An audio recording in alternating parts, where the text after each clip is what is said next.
Assalamualaikum Bapak Ibu Guru SMK Bispar Hebat. Perkenankan saya menyampaikan materi menerapkan pencegahan dalam tindak perundungan, bullying di tempat kerja. Selamat menyimak. Pengertian perundungan. Perundungan atau bullying merupakan perilaku agresif yang dilakukan secara berulang dengan tujuan merugikan individu lain yang berada dalam posisi lebih lemah atau kurang berdaya. Perundungan ini dapat berupa kekerasan fisik, verbal, maupun sosial yang bertujuan untuk merendahkan, mengintimidasi, atau menyakiti korban, baik secara psikologis maupun fisik. Bentuk-bentuk perundungan di lingkungan kerja. Bentuk-bentuk perundungan di lingkungan kerja yang dikenal sebagai mobbing atau workplace bullying dan dapat dikelompokkan ke dalam 6 kategori yaitu perundungan verbal, perundungan fisik, perundungan sosial atau psikologis, pelecehan atau penghinaan, menebar gosip atau fitnah, dan penyalahgunaan kekuasaan. Penyebab terjadi perundungan.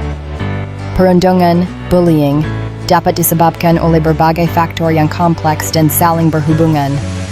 Ini termasuk kombinasi faktor individual, social, lingkungan, dan budaya yang dapat mempengaruhi munculnya perilaku perundungan. Berikut adalah beberapa faktor yang dapat menyebabkan terjadinya perundungan. Ketidaksetaraan kekuasaan, kurangnya pendidikan dan kesadaran, mimikri dan perilaku, orang dewasa, gangguan kesehatan mental, pelecehan atau penganiayaan sebelumnya, tuntutan sosial dan budaya, ketidakpastian, keinginan untuk mendapatkan perhatian, pengaruh teman sebaya, serta kurangnya pengawasan intervensi. Dampak perundungan terhadap produktivitas dan kinerja. Dampak akibat perundungan di tempat kerja terbagi menjadi dua, yakni berdasarkan aspek psikologis dan fisiologis dari korbannya. OAD 2009.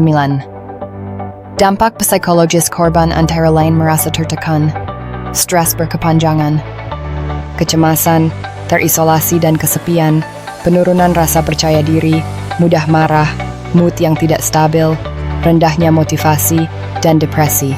Sedangkan dampak fisiologis korban yaitu sakit pada bagian perut, tenggorokan dan kepala, detak jantung menjadi lebih cepat, kerusakan kulit, sakit punggung, berkeringat dan tremor, kehilangan nafsu makan, serta berkurangnya sistem kekebalan tubuh. Membangun sikap dan perilaku. Pencegahan perundungan sesuai prosedur.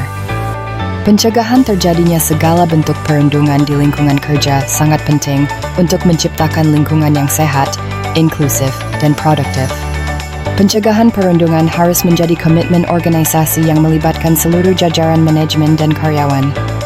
Dengan mengedepankan pendekatan holistik dan proaktif, organisasi dapat menciptakan lingkungan kerja yang mendukung, aman, dan produktif bagi semua anggotanya. Merespon perundungan di tempat kerja sesuai prosedur. Jika Anda menyadari bahwa rekan kerja mengalami perundungan di tempat kerja, penting untuk bertindak dengan bijaksana dan mendukung mereka. Selain itu, pelaporan bentuk-bentuk perundungan yang terjadi di tempat kerja adalah langkah penting untuk mengatasi masalah tersebut dan melindungi karyawan dari dampak negatifnya. Mengevaluasi pencegahan perundungan di tempat kerja sesuai prosedur. Pelaksanaan refleksi atas pelaksanaan tindakan terhadap perundungan adalah langkah penting dalam mengevaluasi efektivitas tindakan yang diambil dan mengidentifikasi peluang perbaikan. Refleksi merupakan bagian integral dari siklus perbaikan terus-menerus. Dengan melibatkan proses refleksi dalam penanganan perundungan, organisasi dapat memastikan bahwa mereka terus belajar dari pengalaman dan terus meningkatkan pendekatan mereka dalam menciptakan lingkungan kerja yang aman dan inklusif. Kesimpulan, perundungan merupakan bentuk kekerasan yang dapat memberikan dampak jangka panjang bagi korban, termasuk gangguan psikologis, penurunan prestasi akademik, dan keterasingan sosial. Perundungan atau bullying merupakan bentuk kekerasan yang dapat memberikan dampak jangka panjang bagi korban, termasuk gangguan psikologis, penurunan prestasi akademik, dan keterasingan sosial. Faktor penyebabnya sangat beragam. mulai dari lingkungan keluarga, tekanan kelompok, hingga penggunaan media sosial yang tidak bertanggung jawab. Untuk mencegah social bullying, diperlukan peran aktif semua pihak baik dari individu, sekolah, maupun masyarakat. Edukasi, penguatan karakter, serta kebijakan yang tegas terhadap tindakan bullying harus diterapkan secara konsisten.